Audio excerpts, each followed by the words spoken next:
keep asking them questions, keep serving them, keep almost being this little like guide with them to just help them talk about themselves in their own narcissistic ways. Keep being that type of person, and then slowly cut them off, which is actually the second step here. Being authentic is the greatest gift we can give to ourselves, to our friends, to our family, and to our future self, so that when our future self looks back, they have zero regrets. They're just like, yeah, he did his thing. He was living life to the best.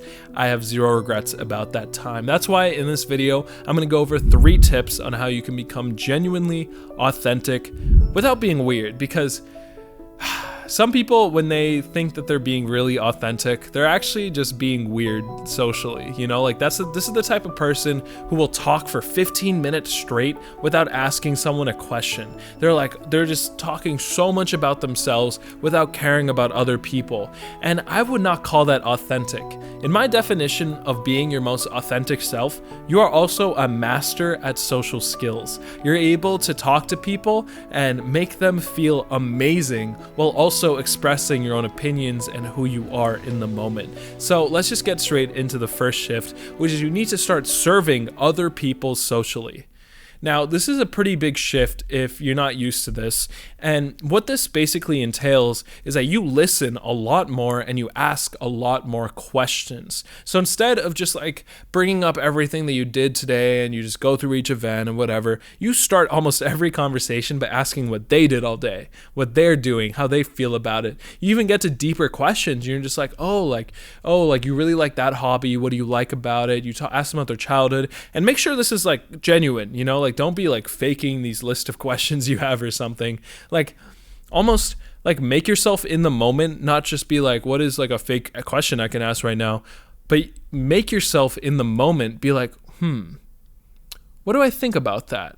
You know, like what do I think about pottery or whatever that person just brought up? Like, damn, like when you're doing pottery, like where does the clay come from? You know, like I feel like when I'm just thinking about pottery, that just comes up. That's the types of questions that you want to ask other people, like genuine things coming from you, because you might come up with this like fake almost like argument in your head where you're like, oh, I need to ask a super like crazy question in order to make this person think that I'm like, I don't know, whatever. And so you start asking, you're like, oh, like what's like the history of pottery?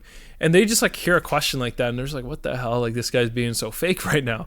You need to ask like genuine questions, even if they seem dumb. And keep asking questions, and don't even bring up anything about yourself unless you get asked the question back. Only then you can start talking about yourself. So you might be thinking like, oh my God, this is going to lead me to a trap, because I know these 3 people that if I do this with them, they're just going to keep talking. They're going to keep talking about their life. They're going to keep just like talking about themselves. And that's going to be so boring.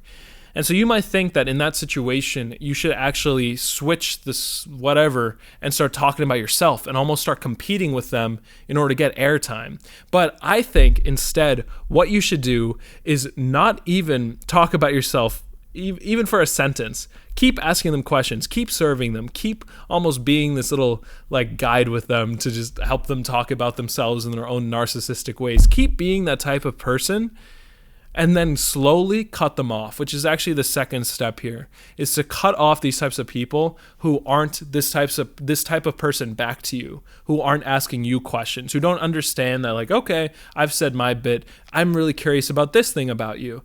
And you really want to cut off people and be cutthroat about this until you find those people who are genuinely interested in what you have to say in your own life, who want to actually serve you back. And it might not seem possible to find these types of people, especially if you're in some small town and you're in these different situations. But now we have the internet. You can truly find a ton of great people online if you can't find anyone in real life.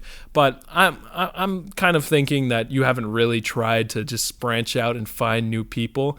And I know it seems hard to cut off the people that you're used to right now, but you need to be real with yourself. If you're not able to find that other person that's going to serve you, you're not going to be able to become your most authentic self, because you're constantly having to be fake and having to, I don't know, express something that's not true to yourself because you don't have the platform to be able to be comfortable enough with someone to do it. You need to find someone that is almost doing the same thing that you want, and then you guys are just comfortable going back and forth, sharing each other's, and it's like it's this equal playing field, and it's so beautiful. Like, I think one of the greatest parts of life, like life experience as a human, is being able to find these people that you truly connect with, and you can be genuine, honest, and authentic with each other in the present moment. So what are some ideas to find some of these people? If you're in a town, I think you should literally find these clubs, like all these different activities and hobbies. They'll have clubs. Do sports, doing intramural sports to find people, and also to like experiment different religious organizations. This is kind of a weirder one, but if you have Zen centers in your town, you have churches, you have these different places, even if you're not religious, even if you're not like into that specific thing, just go try it out. Like nothing hurts. They're usually free, and you can just sit down, and whatever community events you have, you'll just be able to meet people easily, and you'll find a couple friends, and hopefully they'll be able to be this type of person who's very mature, very high social skill level.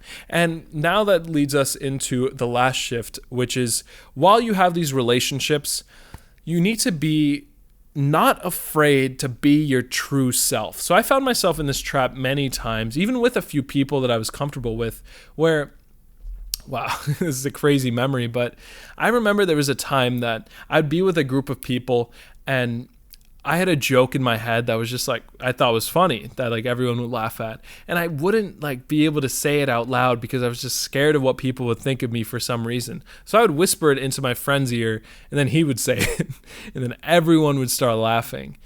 I look back on that time and I'm just like, wow, like what stopped me from like saying it? And it was all fear. It was all some sort of fear about what I thought other people would think of me as a result of me saying this thing. And all of that just doesn't exist. And the only way to get yourself to like deprogram from that little non-existent thing, which is that like no one actually cares about you. No one's actually thinking about you. Everyone's just thinking about themselves. They're just doing their own thing in their own world. And that's easier said than understood, because you can understand that conceptually, but the next time that you talk to someone, you're still going to be like kind of in that little trap.